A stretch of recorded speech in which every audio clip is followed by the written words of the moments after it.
o coração das pessoas há gerações. Foi até transformada em uma das peças teatrais mais famosas do mundo. Ela começa quando ele perde o tal casaco para os irmãos invejosos que o vendem como escravo. No Egito, José interpreta os sonhos do faraó e é promovido a primeiro-ministro. Essa é uma história maravilhosa, mas não chega a ser um fato histórico. Será que a egiptologia consegue obter mais provas sobre José e o traje que deu origem a tudo?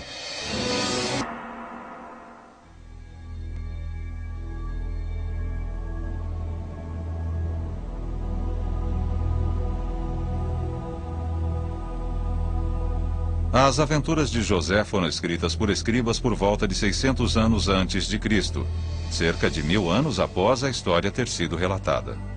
Não existem registros sobre quem a escreveu ou onde a informação foi obtida. Há séculos se discute se ela seria apenas ficção ou a descrição da vida de um homem. Segundo Alan Lloyd, professor de egiptologia da Universidade Swansea, a verdade pode se encontrar no meio termo.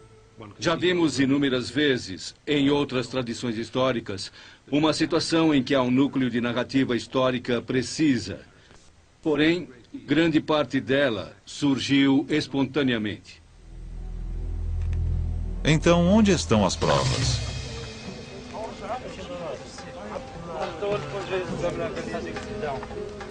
A história começa em Canaã, atualmente Israel e a Síria-Palestina, antes da época de Moisés, por volta de 1600 a 1700 a.C.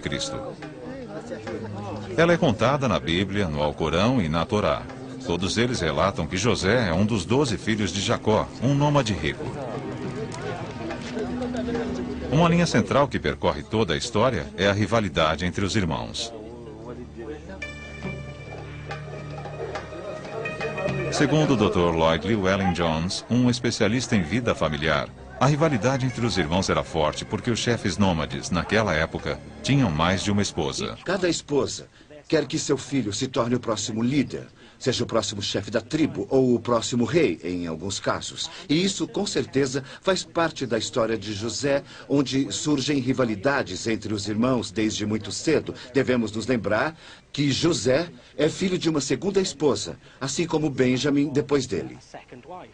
Os outros irmãos são filhos de outras esposas, então existe uma rivalidade contínua.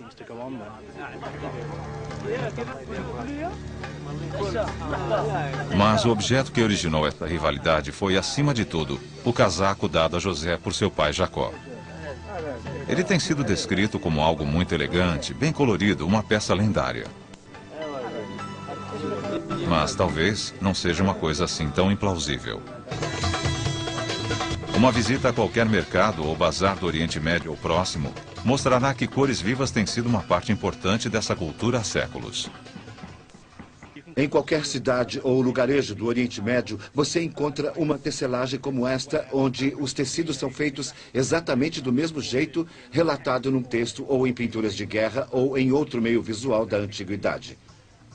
Hoje em dia, no moderno mundo árabe ou muçulmano, ainda se dá muita importância aos tecidos coloridos e aos tecidos dados como presente.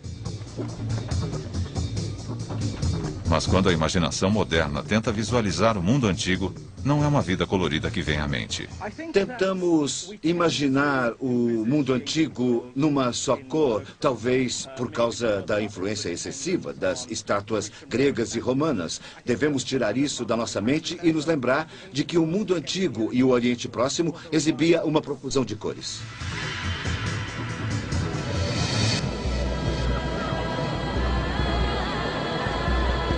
Porém, a maioria dos exemplos de cores no mundo antigo remonta apenas a 500 anos antes de Cristo. A história de José se passa 1000 anos antes. Para achar indícios que datam dessa época, precisamos nos aprofundar no deserto egípcio.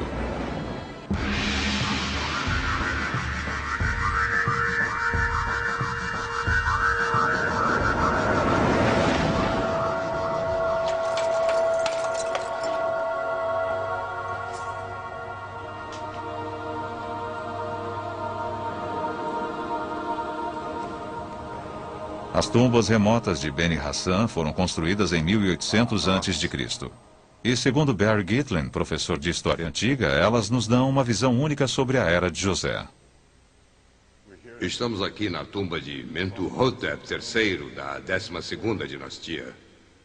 Uma cena fantástica. Algo que venho abordando em minhas aulas há anos. Mentuhotep era um alto oficial do faraó Menehet I. Existem várias cenas de sua vida ilustradas na parede. Algumas são de pessoas com quem ele vivia e trabalhava. Mas há uma cena de um grupo de viajantes de aparência bem diferente.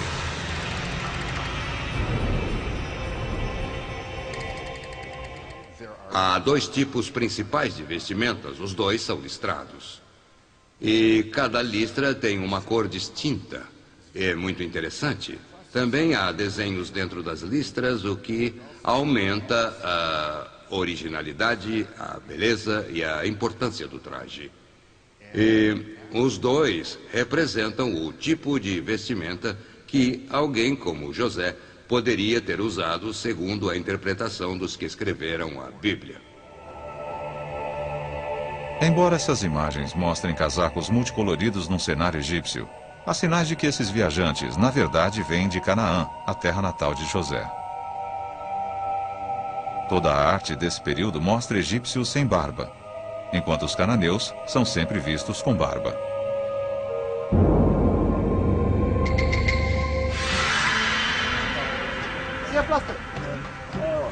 Os mercados do Oriente Médio atual e as tumbas do Egito sugerem que José realmente tinha um casaco multicolorido. Mas os indícios não explicam por que seus irmãos agiram daquela forma.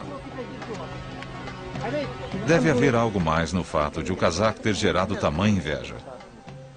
Uma dessas razões pode ser encontrada na tradução da palavra hebraica para casaco, no Velho Testamento. Quando estudamos os hebreus, assim como foi contado no livro do Gênesis, vemos que há uma indicação de que a indumentária é um traje especial. O termo usado para descrevê-lo só é encontrado mais uma vez no Velho Testamento, no primeiro livro de Samuel, onde é descrito como um traje de mangas compridas. E claro que mangas compridas não são práticas para trabalhar. Então, é um sinal de status usar roupas de mangas compridas. Mas não eram apenas as mangas compridas que indicavam status, pois a escolha de cores no casaco também acrescentava um grande prestígio. No mundo antigo, a cor era um artigo precioso. Hoje em dia, nós dispomos de uma miríade de cores para escolher. E desde o século XIX, todas elas são basicamente feitas de tinturas químicas, ou seja, são cores firmes, não desbotam, não há perda de cor durante a lavagem. Mas é claro, na antiguidade, a situação era completamente diferente porque cada tipo de tintura disponível era proveniente de produtos naturais. Realmente, algumas cores eram mais complicadas de se obter do que outras. A cor negra era difícil porque os tecidos precisavam ser saturados para evitar que ficassem cinzentos. Os tons brancos exigiam uma descoloração, um processo bastante complexo. Porém, as tinturas mais caras eram os tons vermelho e púrpura, cores usadas pelos viajantes semitas nas pinturas nas tumbas. O vermelho era obtido do estame da flor do açafrão. E essa minúscula flor só tem 3 ou 4 estames. É preciso milhares delas para se obter uma cor vermelha concentrada. Mas, sem dúvida alguma, a cor mais importante que se podia achar na antiguidade era o tom púrpura, muito profundo, que hoje em dia chamamos de roxo imperial. O verdadeiro tom púrpura é extraído de forma diferente. Ele é obtido de minúsculos crustáceos, moluscos, e são necessários milhares deles, que são colocados num tonel de água fervente. E os antigos, engenhosamente, descobriram que isso produzia uma tinta roxa bem viva quando a lã ou o linho era mergulhado nela. Ganhar um casaco feito com tons púrpura e vermelho foi uma mensagem muito clara para os irmãos de José. Ele era o favorito de Jacó. Então, era de se esperar que seus irmãos quisessem se livrar dele.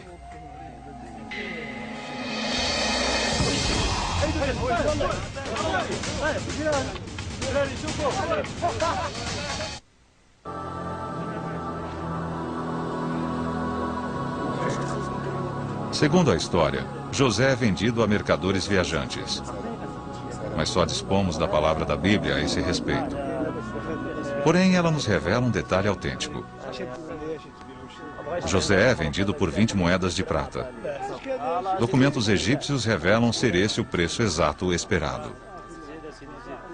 Algumas centenas de anos depois, descobrimos que o preço pode chegar a 30 moedas. E ainda no primeiro milênio, ele chega a 50 moedas e assim por diante. Se traçarmos um gráfico, veremos o custo dos escravos subindo em relação à história de José.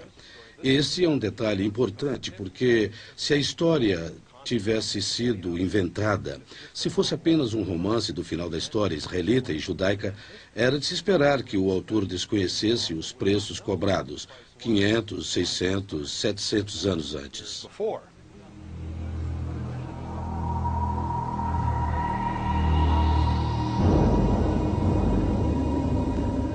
Enquanto José é levado à força para o Egito, seus irmãos lambuzam seu casaco com sangue de cabra para simular sua morte.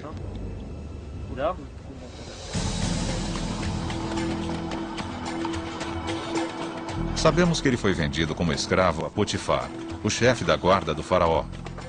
Um homem encarregado dos soldados, cavalos e bigas.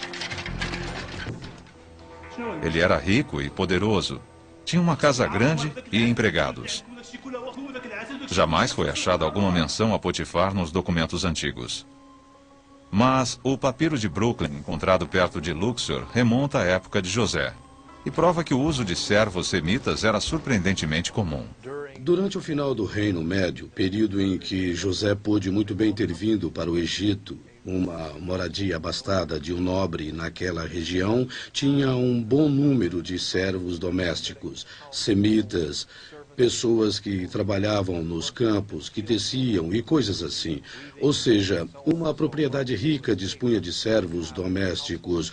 Poderíamos até usar o termo escravo para descrever essas pessoas. De acordo com a história, José recebeu um nome egípcio. Outro costume confirmado pelo papiro de Brooklyn. A Bíblia diz que ele trabalhou arduamente e se saiu bem, assumindo o controle da residência. Então, seu destino teve uma reviravolta perigosa, provocada pela esposa de Potifar.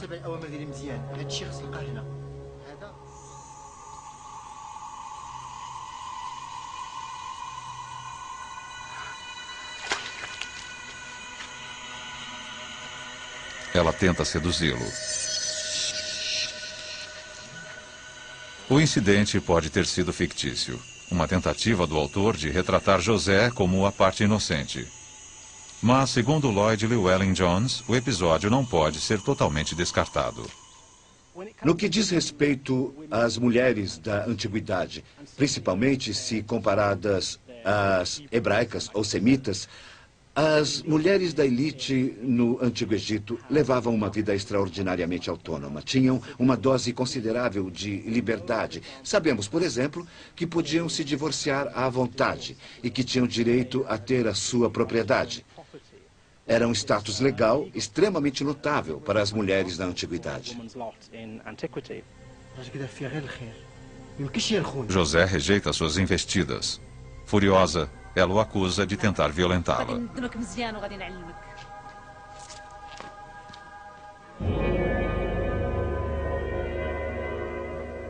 José acaba na prisão.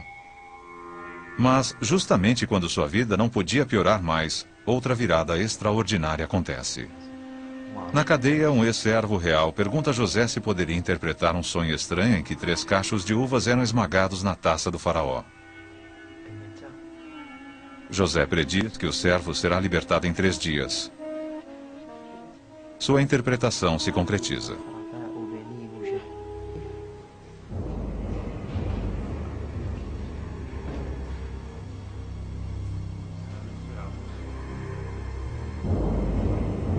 A novidade chega ao faraó, que ordena a libertação de José para que ele venha interpretar seus próprios sonhos.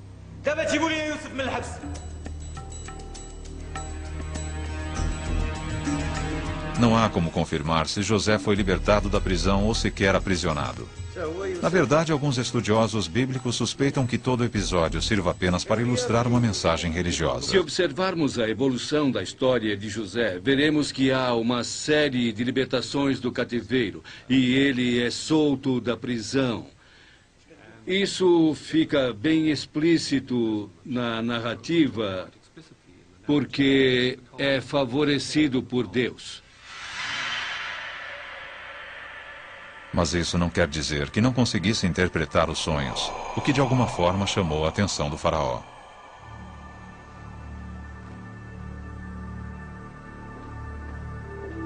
Artefatos encontrados em antigas tumbas egípcias realmente sugerem que os egípcios levavam sonhos a sério, especificamente os pesadelos. Cássia Spakovska é uma egiptóloga que estuda o significado do sono e dos sonhos no Antigo Egito. Um desses objetos, este aqui, é o topo de um descanso para a cabeça. Hoje costumamos usar travesseiros macios para dormir, mas no Egito, num clima quente com muitos insetos andando pelo chão, eles procuravam erguer mais a cabeça. E a cabeça ficava apoiada nesta parte. Alguns deles têm aqui, nesta parte de baixo que sustenta a cabeça, ou na lateral, ou em cima da base, figuras entalhadas de vários tipos de criaturas segurando facas, lanças, até mesmo cobras, que eram usadas simbolicamente para afastar pesadelos que vêm nos ameaçar durante a noite, quando estamos mais vulneráveis. Evidentemente, os sonhos despertavam interesse na antiga cultura egípcia. Mas o registro bíblico é bem específico. Os hebreus interpretaram sonhos de um faraó egípcio por volta do século 17 a.C. E aí há um problema. Durante os primeiros 2000 anos da história egípcia, não temos nenhuma prova da interpretação dos sonhos. Foi somente por volta de 1300 a.C. que temos o primeiro livro dos sonhos e suas possíveis interpretações. Mas não sabemos se foi usado. Porém, há pistas de que José possa ter aprendido a interpretar os sonhos com sua família. José era de Canaã, a atual Síria. Todos os seus ancestrais vieram da Mesopotâmia, mais ao norte. A interpretação dos sonhos fazia parte da antiga cultura mesopotâmica. É encontrada na história de Aleda, chamada Gudéia. Pelo menos até 2400 a.C., temos histórias de Gudéia, que o descrevem tendo um sonho e buscando sua interpretação com uma outra pessoa. E essa situação não é descrita como alguma coisa incomum que exigisse que Gudéia procurasse um estrangeiro ou fosse a uma terra estranha, ou seja, fazia parte daquela cultura. A Bíblia diz que o faraó pede a José para interpretar um sonho no qual 7 vacas gordas saem do Nilo, seguidas por 7 vacas magras. José diz que o sonho significa 7 anos de fartura, seguidos por 7 anos de fome. No relato da Bíblia, a previsão se cumpre. E em virtude disso, José se torna o primeiro-ministro do Egito. Chega quase a soar conveniente demais, um sonho que prevê, de forma precisa, uma grande crise. Mas os psicólogos acreditam haver certa autenticidade entre partes da história. Eu vou prender isso aqui em volta da cabeça. Mark Blagrove está testando a teoria de que os sonhos são mais do que simples imagens aleatórias, ou mesmo uma atividade que processa lembranças. Sua pesquisa sugere fortemente que as pessoas sonham, principalmente com o que as preocupa. Tem alguma ideia? A estudante Kate Jones foi voluntária e terá seus sonhos analisados. Antes, ela revelou que sua maior preocupação é o estresse gerado pelo novo emprego de meio período numa loja de ferragens. Essas preocupações não se comparam com aquelas de um faraó, mas se as teorias de Mark Blagrove estiverem corretas, os sonhos de Kate vão refletir suas preocupações. Podemos dizer que as pessoas daquela época tinham o mesmo relacionamento com os sonhos que temos agora.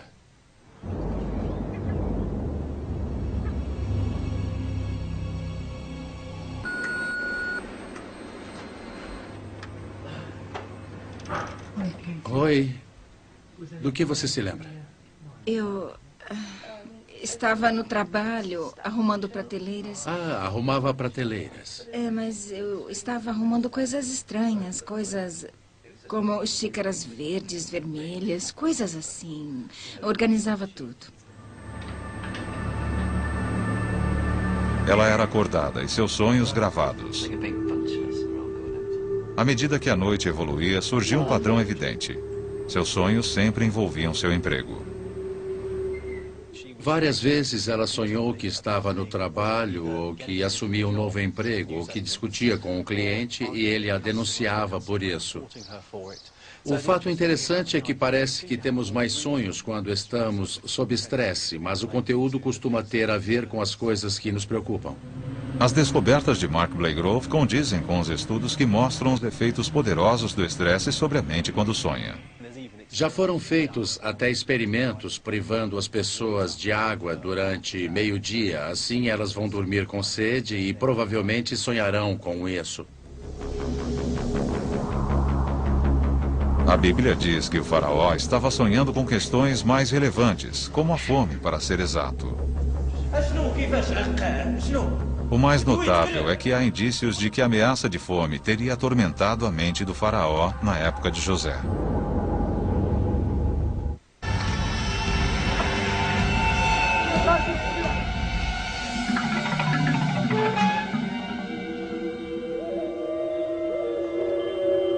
Fekri Hassan é um egiptólogo que tenta entender por que a civilização que criou as pirâmides, 500 anos antes de José nascer, desapareceu em algumas décadas.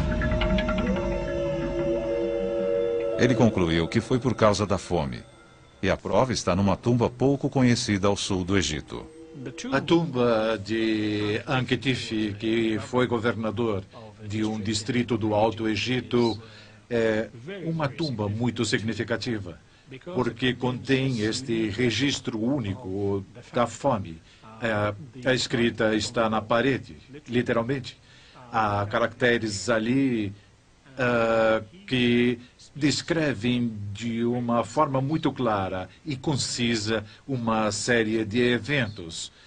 Pequenas inundações, a fome, as pessoas deixando seus lares e fugindo em todas as direções. A fome era uma ameaça constante no mundo antigo. Chegava a superar todas as outras. Seus efeitos eram tão extremos que levavam as pessoas a cometer atos impensáveis. O Alto Egito inteiro está morrendo de fome, a tal ponto que todos se veem obrigados a comer seus filhos. Além da fome geral, houve o colapso completo da ordem social. Temos provas de que eles atacaram as pirâmides, bem como as tumbas. Eles atacaram os templos, atacaram as instituições reais, as mansões dos nobres. Temos provas de que as damas, que eram muito estimadas pelos nobres, foram para as ruas à procura de comida. Uma reversão total da ordem social, porque os pobres eram capazes de obter riquezas através da pilhagem, enquanto os ricos ficaram reduzidos à pobreza. O faraó foi considerado culpado pelo desastre, causando o fim de seu reinado e de sua dinastia. Qualquer rei futuro, mesmo séculos depois, teria fome na mente e nos seus pesadelos. Se a sua maior preocupação na vida é com o fato de haver ou não fome e se vai haver ou não comida suficiente, é fácil imaginar que as pessoas vão sonhar com esse tipo de coisa, seja de uma forma literal ou de alguma forma metafórica.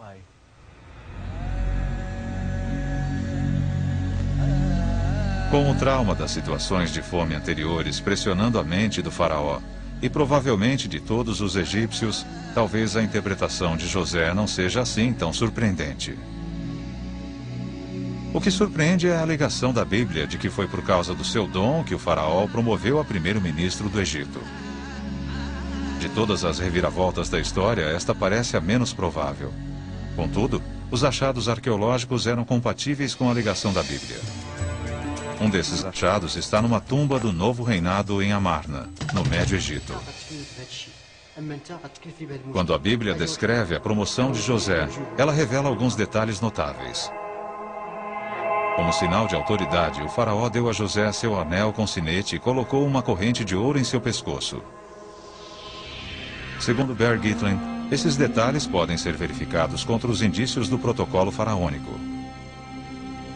O proprietário dessa tumba foi um homem chamado Ai, que viveu em 1450 a.C., 200 anos depois de José. Documentos antigos revelam que um faraó o promoveu a um alto cargo, e as pinturas nas paredes internas descrevem sua investidura. O que temos à nossa frente é Akhenaton e sua rainha Nefertiti, segundo alguns, olhando pela janela sobre um sofá ou uma cama. Isso nos permite observar parte da atividade de um rei egípcio, enquanto ele confere algo à figura de Ai à frente do faraó, à frente do rei Akhenaton. E é o detalhe do que exatamente o rei e rainha estão conferindo a ele que estabelece um elo com a história de José.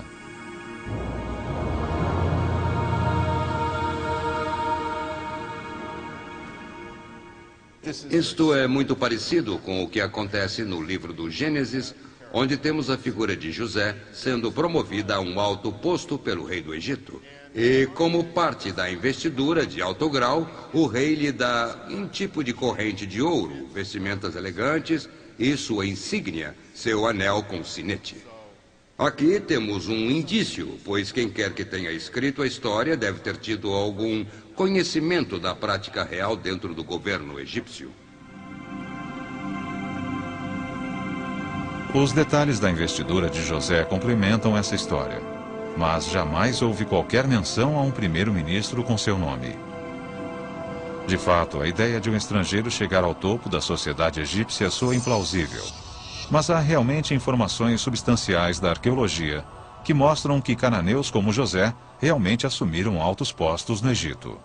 Não havia nenhum problema no fato de pessoas da Síria, da Palestina ou de qualquer outro lugar fora do Egito se tornarem extremamente bem-sucedidas e chegarem ao alto escalão desde que estivessem preparadas, assim como José parecia estar, para aceitar a cultura egípcia. Nos anos 80, em Saqqara, perto do Cairo, os arqueólogos acharam a tumba de um ex-primeiro-ministro do Antigo Egito chamado Apael. Seu nome, Apael, é muito sugestivo. A palavra El era o termo cananeu para Deus. O nome Apael não é um nome egípcio, é semita. E esse homem era o vizir, era o primeiro-ministro do Baixo Egito, do norte do Egito, durante o reinado do faraó Akhenaton. Portanto, trata-se de um semita que obteve uma alta posição na administração desse faraó. Certamente, os faraós às vezes nomeavam semitas como primeiros ministros, mas todas as provas são do Reino Novo, cerca de 300 anos após a morte de José. Não há nenhum indício de que realmente aconteceu no Reino Médio, a época de José.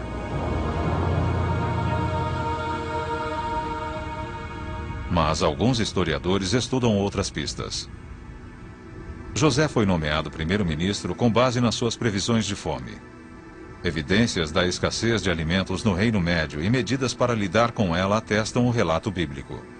Uma tabuleta de pedra recém-descoberta de fato confirma vários episódios de fome no Reino Médio.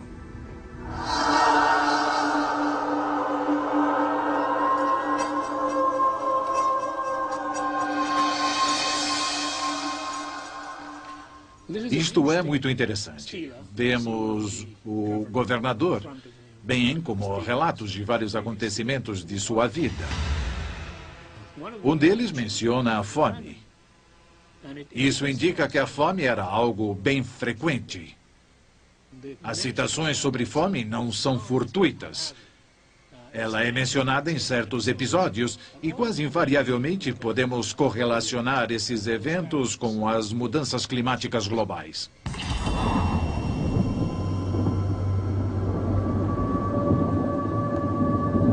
A confirmação dessa escassez de alimentos no Reino Médio foi recentemente descoberta no sul do Egito, na neve e no gelo, no alto do Monte Kilimanjaro, na Tanzânia.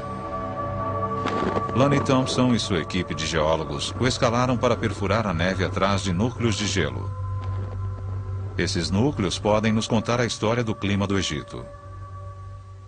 O Kilimanjaro é o único local onde podemos obter núcleos de gelo com registros dos acontecimentos nessa parte do mundo. Mas também é muito relevante para a história do Egito, porque as nascentes do Nilo dependem da chuva e o acúmulo nesse campo de gelo em Kilimanjaro depende da neve.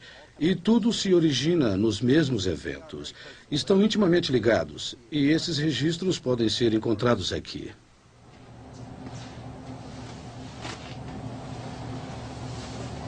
No laboratório, os cientistas examinam o núcleo de gelo para ver se existe poeira e em que quantidade. A poeira é um indício de uma grande mudança climática, pois sua presença sugere uma antiga catástrofe.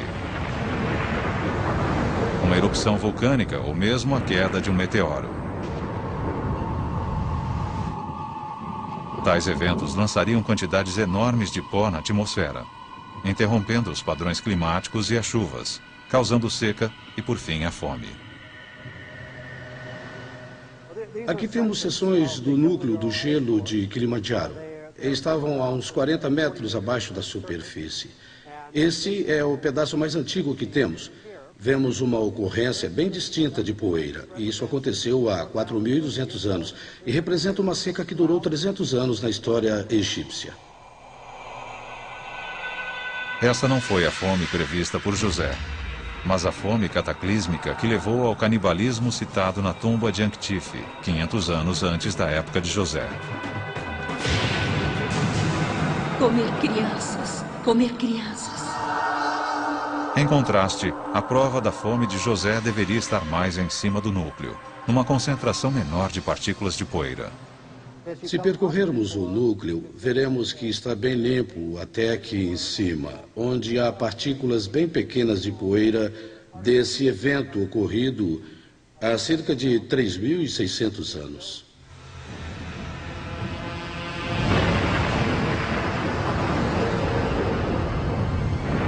O acúmulo de pó corresponde à erupção que houve em 1644 a.C. do vulcão Tera, no Mar Egeu, a 800 quilômetros ao norte do Egito.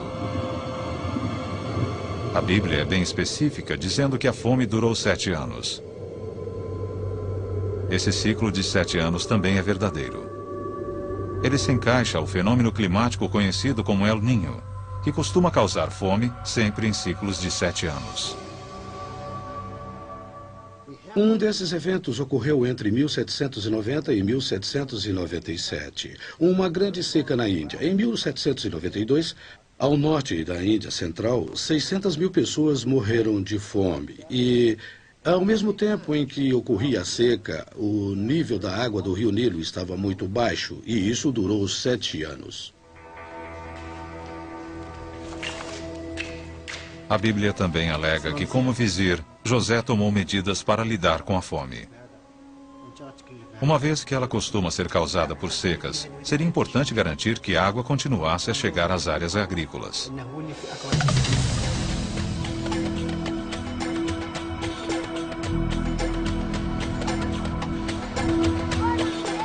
Hoje em dia, e no passado, o celeiro de grande parte do Egito atualmente é a terra fértil em torno do lago Karun, a oeste do país.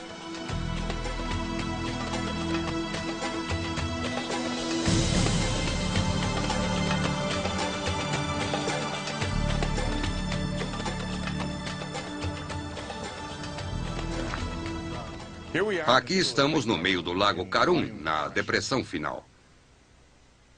No lado leste do lago temos uma agricultura verdejante. Palmeiras e todo tipo de folhagens. Do outro lado, a oeste, temos uma vasta extensão de deserto. De modo que podemos considerar este lago como o ponto divisor entre a agricultura e a vida, o deserto e a morte. Em épocas bem antigas, o lago era alimentado pela água de um afluente do Nilo. Mas a seca durante o Reino Antigo, que devastou o Egito, o secou, reduzindo o lago a pó.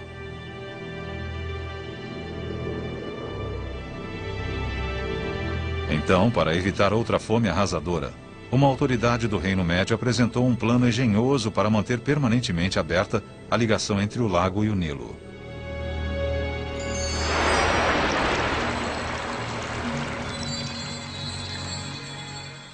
O governo egípcio decidiu dragar um desses afluentes, deixando-o mais fundo e livre do acúmulo de sedimentos, transformando-o num canal funcional. Esse trabalho foi tão bem sucedido que o canal ainda é usado até hoje. O projeto deve ter envolvido milhares de homens. Não sabemos quantas pessoas, nem quantas horas, dias, semanas, meses ou anos, mas manteve desobstruído esse afluente do Nilo e permitiu que esta área em torno do Faium mantivesse sua fertilidade. Esse plano foi essencial para evitar uma futura escassez de alimentos. As melhores estimativas indicam que foi construído entre 1850 e 1650 a.C. Isso confere com a época de José. Infelizmente, não há registro sobre quem construiu o canal. Mas, durante milhares de anos, só foi conhecido por um nome. Em árabe, é o Bahr Youssef, que traduzido significa o Canal de José.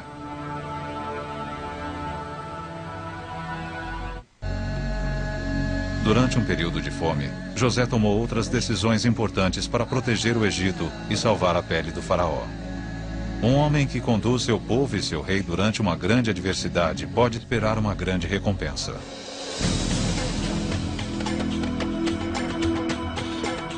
A Bíblia alega que José pede ao faraó que deixe sua família se estabelecer no Egito.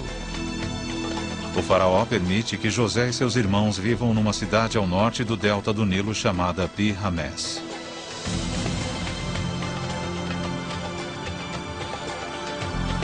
Mas os arqueólogos que examinaram a área não acharam nenhum vestígio da cidade. Então, um dia nos anos 70, um agricultor encontrou a primeira pista notável: os restos de uma estátua colossal. Os arqueólogos estão convencidos de que este era o local da cidade mencionada na Bíblia.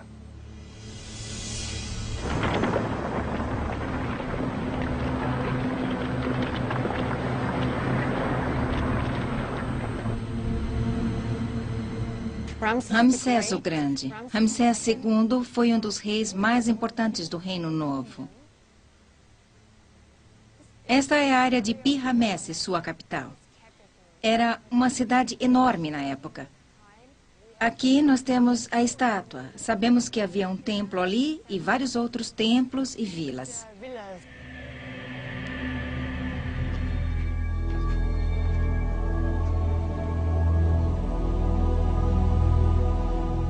O achado aumentou as esperanças de que foi aqui que José se estabeleceu e se reuniu com seus irmãos.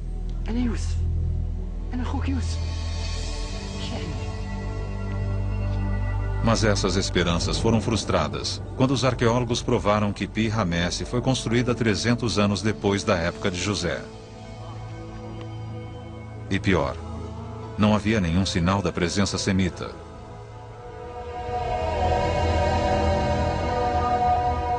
Mas depois foram descobertas inscrições indicando que Pi-Ramés foi construída sobre uma cidade mais antiga chamada Avares.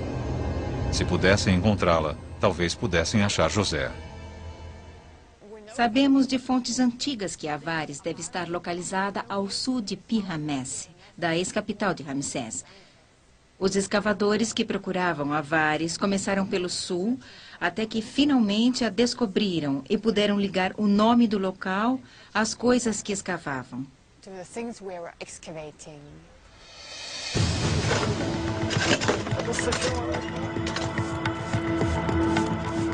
As escavações estão gradualmente revelando os segredos de Avares. Ela foi construída 300 anos antes de Pi-Ramés, bem na época em que José vivia. E suas ruínas revelam pistas instigantes quanto à presença semita.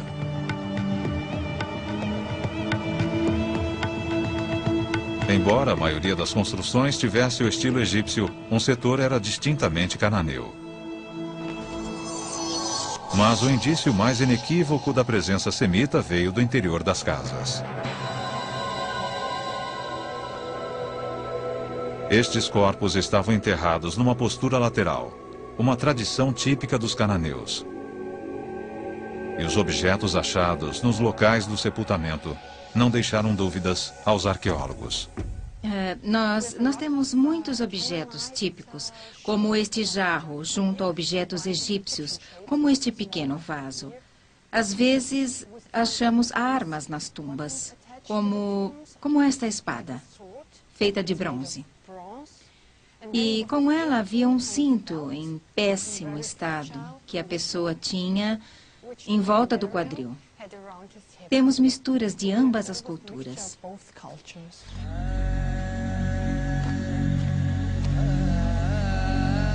Esses achados confirmam a alegação da Bíblia de que os semitas se estabeleceram no delta do Nilo, mas apenas semitas pobres, talvez escravos. Nada indicava que alguém do status de José, uma autoridade faraônica do alto escalão de origem semita, vivera aqui. Porém, achados posteriores em Avares indicam que os arqueólogos fechavam o cerco em torno daquele vago indício. As escavações foram devolvidas para o uso agrícola, mas somente após a confecção de planos extensivos e registros fotográficos.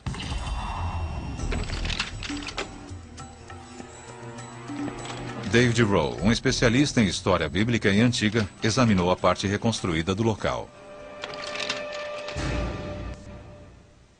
Neste campo, eles acharam um monumento muito especial. Isto é o que restou dele. Trata-se do piso de um palácio. Não é um palácio enorme nem real, mas uma vila distinta que pertencia a uma autoridade importante. Sua reconstrução permite que vejamos sua complexidade. Há vários elementos construídos em épocas diferentes. A parte principal dela, a sala de audiências e o aposento principal, tem à frente um pórtico com 12 colunas. Este pequeno palácio devia ser o lar de uma autoridade de alta patente. Mas foi um achado na parte de trás do palácio que mais intrigou os arqueólogos. Uma tumba com uma pirâmide por cima. A tumba estava ali, ao sul do palácio. Era uma tumba interessante.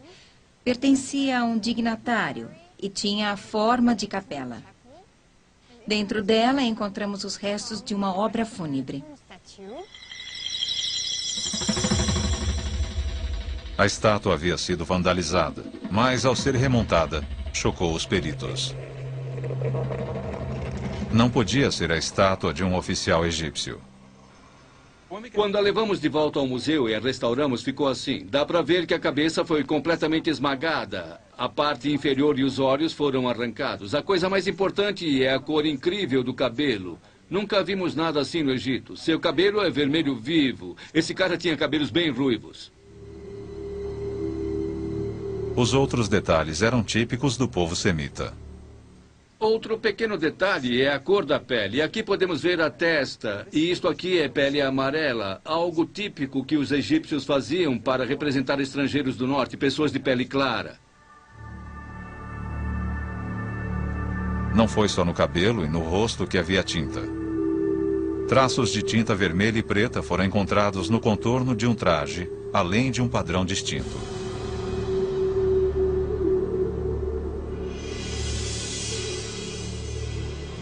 Com os fragmentos dessas estátuas, David Rowe começou a reunir as impressões de um artista sobre a provável aparência da pessoa.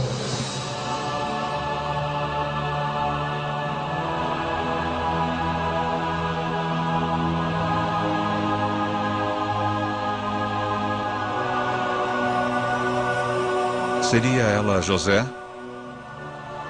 A ausência de uma placa com nome significava que não havia meios de saber, mas para David Rowe, não há outros na disputa. Não dispomos de nenhum outro exemplo tão extraordinário quanto este. Não temos nenhuma tumba-pirâmide dedicada a um oficial de Estado. Não há nenhum outro palácio para um indivíduo em particular. Esse tipo de coisa costuma ser reservada à realeza. Então, é extraordinário. Não temos nenhum outro exemplo para comparar. Mas se formos imaginar as recompensas dadas a alguém que prestou tamanho serviço ao Egito, que o salvou da fome, esse tipo de regalia faz perfeito sentido.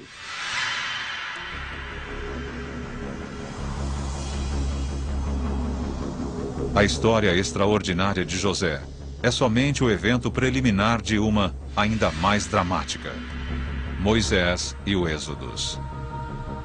Mas há na história da fuga dos hebreus do Egito uma pista final para a identidade dessa misteriosa estátua. A maioria das tumbas egípcias perdeu seus tesouros, móveis, roupas e joias.